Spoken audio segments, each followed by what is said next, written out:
Hi everyone, I hope your week is going really well. I hope you're staying cool and I hope you're getting ready for the 4th of July celebrations happening tomorrow. So I am completing my third step in the writing process, and this is following Jen's third video. And in her third video, she talked about the few plot structure strategy. That is 5.8 for your reference. So here is the thing about using this plot structure strategy and how it differs from the regular story mountain. So oftentimes this is one of the hardest steps for writers because they often write a narrative over an extended period of time. Think sunup to sundown. A lot of times they give you the whole watermelon versus just the seed. So their story takes place over all day versus just the moment. But that's still really hard for students to conceptualize. So the way that I explained it to my students when I wrote in my own class was when I wrote a story about my wedding. And I said, well, I could write about the entire day, or I can really think about what moment in my day was just most impactful to me. And I chose the 5 minutes of me walking down the aisle and just seeing my husband.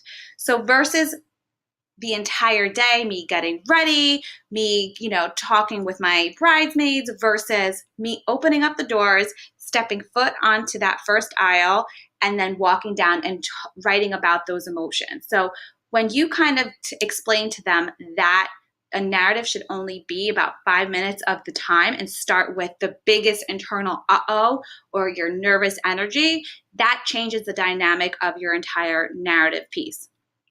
So that's why I like this narrative structure. It starts with the moment.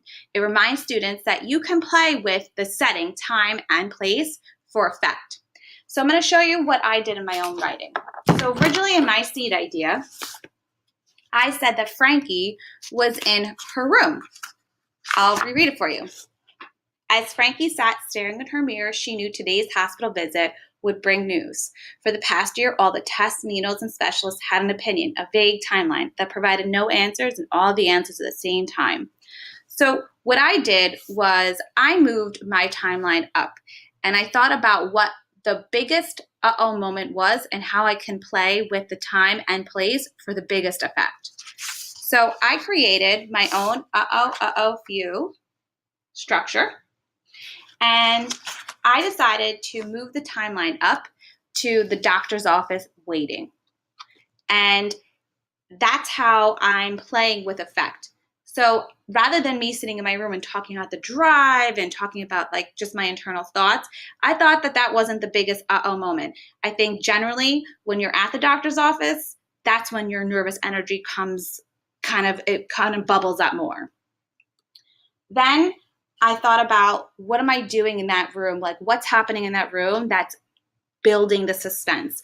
So I'm saying that the clock is ticking. The room is filled with really odd pictures. The doctor knocks slowly at the door. The results of the final tests get unwrapped. And finally, the few. The results are positive with a possible treatment.